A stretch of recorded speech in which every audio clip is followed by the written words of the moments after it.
बेटा, तुम ऑफिस के काम से बाहर जा रहे हो तो मैं सोच रहा हूँ कि मैं भी कुछ दिनों के लिए गांव घूम आता हूँ।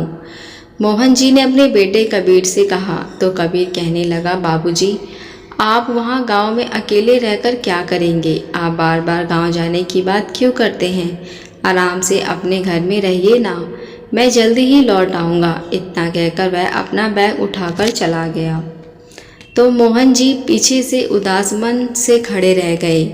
बेटे के पीठ पीछे बहू उसके जरा भी परवाह नहीं करती और उसके साथ अच्छा व्यवहार भी नहीं करती।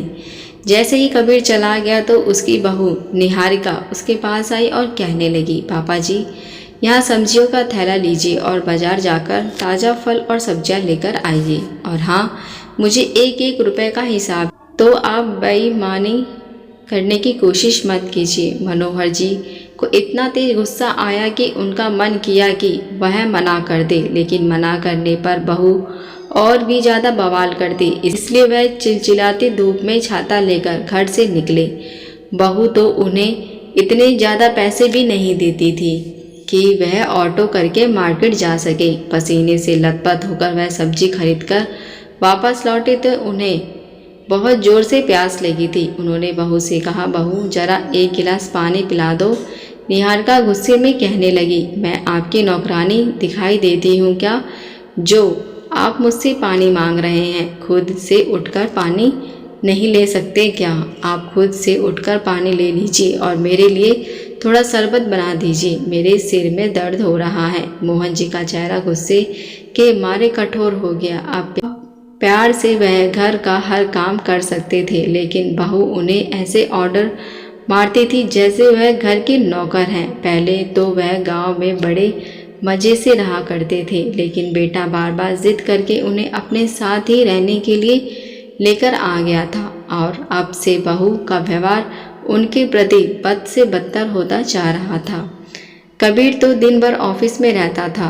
वहाँ के भी हजारों तनाव होते थे, इसलिए कभी भी वे बेटे से बहू की शिकायत नहीं करते थे, क्योंकि उन्हें लगता था कि इससे बेकार में घर में कहर होगा।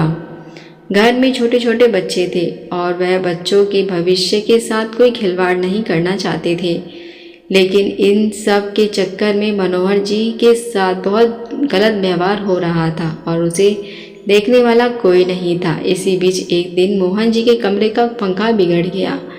उन्होंने बहू से कहा, बहू, मेरे कमरे का पंखा बिगड़ गया है और हॉल का एसी भी रिपेयर होने के लिए गया हुआ है। मुझे बड़ी गर्मी लग रही है। निहारिका कहने लगी, अभी मेरे पास रुपए नहीं हैं। अगले महीने जब इनकी सैलरी मिलेगी तब पंखा रिपेयर होगा। तब तक आप ऐसे ही रहिए। कमरे की खिड़की से हवा तो आती ही है ना।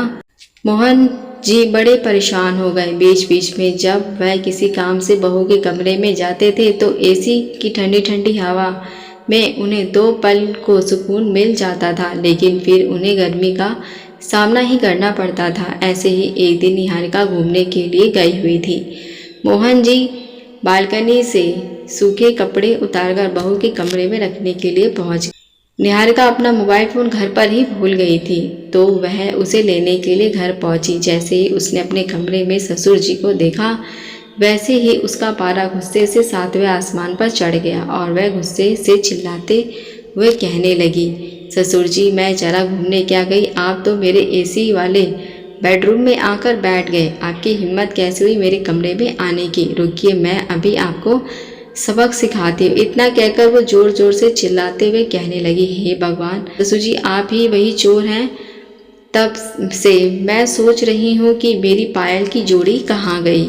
आप ही मेरे कमरे में घुसकर मेरी चीज़ें उठाते रहते हैं ना। खुद पर ऐसा गिरा हुआ इल्ज़ाम लगते हुए मनोहर जी सकपका गए और तुरंत ही घबराकर कहने लगे, बहू, तुम ऐसी बातें क्यों कर रही हो? गर्मी इतनी ज़्यादा थी, मेरे रूम का फ़ैन खराब हो गया था, फिर भी मैं कभी तुम्हारे कमरे में नहीं आया। मैं तो बस ये कपड़े रखने आया था।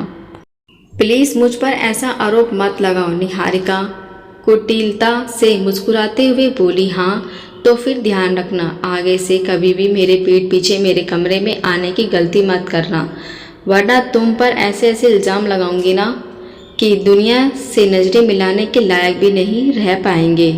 मोहन जी कांपते कदमों के साथ कमरे से बाहर निकल गए।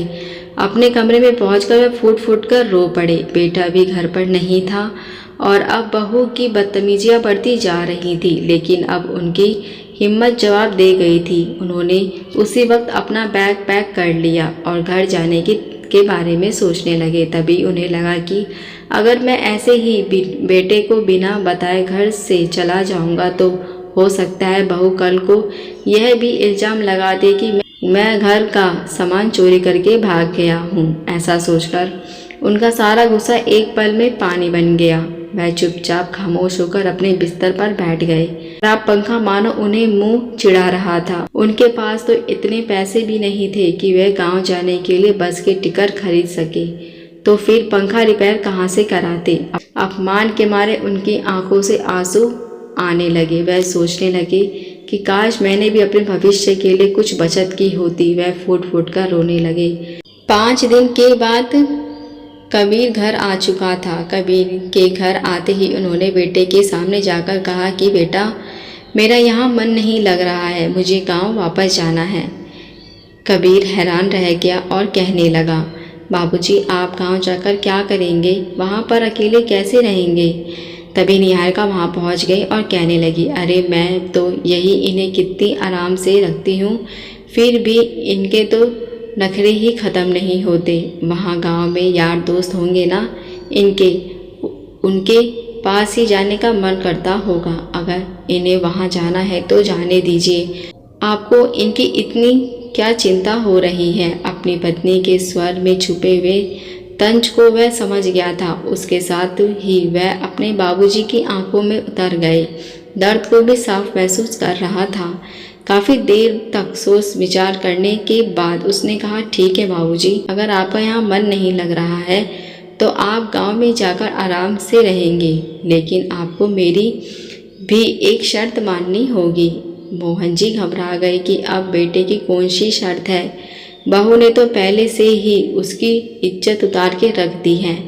कबीर उनके पास आया और उनकी हथेली को थामते हुए बोला, बाबूजी, जब मैंने शहर आने की ज़िद पकड़ ली थी तब आपने मुझे जाने दिया था, लेकिन आपने मुझे ऐसे ही नहीं भेजा था, बल्कि हर महीने मेरे खर्च के रुपए भी भेज दिया करते थे, जब तक कि मेरी नौकरी नहीं लग गई थी। तो अब जब आप ज़िद पकड़ रहे हैं तो आपके खर्च के रुपए मैं आपको हर महीने दिया करूँगा। गांव में जाकर कोई काम वाम करने की ज़रूरत नहीं है। यह सुनकर मोहन जी स्तंभ रह गए। निहारिका गुस्से से जल भून रही थी और कहने लगी, अगर तुम इनका खर्च उठाओगे तो हमें दिक्कत नहीं होगी क्या? कबीर ने उसकी ओर देखा तक नहीं और अपने बाबूजी से कहने लगा, बाबूजी, आपको किसी की बात सुनने की ज़रूरत नहीं है। यह आपके और मेरे बीच की बात है। मुझे पता है आप ये फैसला क्यों ले रहे हैं। आपके आत्मसम्मान के लिए मैंने भी आपके साथ खड़ा हूँ। मेरी मजबूरी है कि मैं अपने बच्चों के खातिर मैं कोई कठोर कदम नहीं उठा सकता। फिर वो पत्नी की ओर देखते हुए बोला कि तुम अगर मेरे बाबूजी के साथ अच्छे से रह नहीं सकती हो तो कम से कम मेरे बाबूजी को सुकून से जीने दो और कभी मुझे मेरा फ़र्ज निभाने से रोकने की गलती मत करना, वरना मुझसे बुरा कोई नहीं होगा। निहारिका सकपका कर रह गई। कबीर अपने बाबूजी को गांव लेकर आया। वहां पर उनके रहने की सारी व्यवस्था उसने कराई। घर में एक खाना बनाने वाला रख दिया ताकि उनके बाबूजी को किसी चीज़ की कोई दिक्कत ना हो।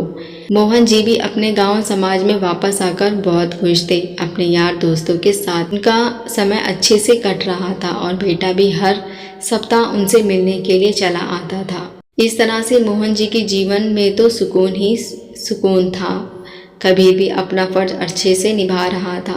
साल पर साल बीतते चल गए। एक रात मोहन जी का स्वर्गवास हो गया। फिर उनके कुछ सालों बाद निहारिका के दोनों बेटे पढ़ाई करने के लिए विदेश चले गए। बड़ा बेटा तो विदेश में ही रह गया और छोटा बेटा पढ़ाई करके वापस आ गया था। दोनों ने अपने अपने पसंद की लड़कियों से शादी कर ली थी। निहारिका ने शुरुआत से ही बहू को काबू में करने की बहुत कोशिश की, लेकिन इससे उसके रिश्ते बिगड़ते ही चल गए और छोटी बहू जो उसके साथ रहती थी उसके मन में तो अपनी सास के लिए बहुत ज़्यादा करवाहट घुल गई थी, क्योंकि निहारिका ने कभी भी अपनी बहू के साथ अच्छा व्यवहार नहीं किया था, इसलिए वह भी उसके साथ बहुत बुरा व्यवहार करती थी। इसी बीच एक दिन कबीर का भी स्वर्गवास हो गया। अब निहारिका बिल्कुल अकेली रह गई थी।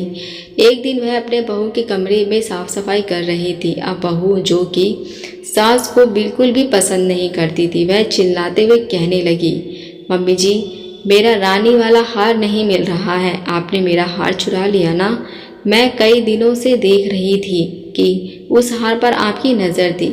यह आरोप सुनकर निहारिका सन सी रह गई थी। वह कहने लगी, बहू, मैं तुम्हारा हार क्यों चुराऊंगी, मुझे हार की क्या ज़रूरत है। लेकिन बहू जिद पर अड़ गई थी कि सास ने ही वह हार चुराया है, क्योंकि बाहर से तो कोई नौकरानी भी नहीं आती है। बेटा भी पत्नी का साथ दे रहा था और कह रहा था कि माँ, तुम्हें इस घर में रहना है तो ढंग से रहो, वरना कहीं और चली जाओ। निहारिका यह बात सुनकर सन्नसी रह गई। आज जब निहारिका बहू के बेडरूम से सिर झुकाए हुए खड़ी थी, तब उसे अचानक वह दिन याद आया जब उसने अपने ससुर जी पर चोरी का झूठा लांछन लगाया था। आज उसकी बहू भी उसके साथ वही सब कर रही थी और बेटे को भी अपनी माँ पर भरोसा नहीं था, बल्कि पत्नी पर ही उसका भरोसा था। आज जब बेटे ने भी उसे घर से निकाल जाने के लिए कह दिया था, तब निहारिका के लिए वहाँ पर रुकना असहनीय हो गया था। वह चुपचाप सिर झुकाए हुए कमरे से बाहर आई। एक थैले में उसने अपने 2-4 कपड़े भरे और अपनी सजा भुगतने के लिए घर से निकल गई। चलते चलते वह एक मंदिर में जाकर गिर पड़ी, मानो वह भगवान से अपनी गलतियों की माफ़ी मांगने गई हो। उसके बाद वह उठ ही नहीं पाई। वहीं पे उसके प्राण निकल गए थे। जिस तरह उसने अपने ससुर जी पर लांछन लगाया था, उसी तरह उसे भी वही कष्ट भोगना पड़ा। लोग अंधकार में आकर गलती करते चले जाते हैं, लेकिन उन्हें यह समझ में नहीं आता कि उसके कर्मों का फल घूम फिर कर एक ना एक दिन उन तक ज़रूर पहुँचेगा। दोस्तों, ये कहानी आपको कैसी लगी मुझे कमेंट करके ज़रूर बताएं। अगर आप हमारे चैनल पर नए हैं तो मेरे चैनल को सब्सक्राइब, लाइक, शेयर ज़रूर करें। देखने के लिए धन्यवाद।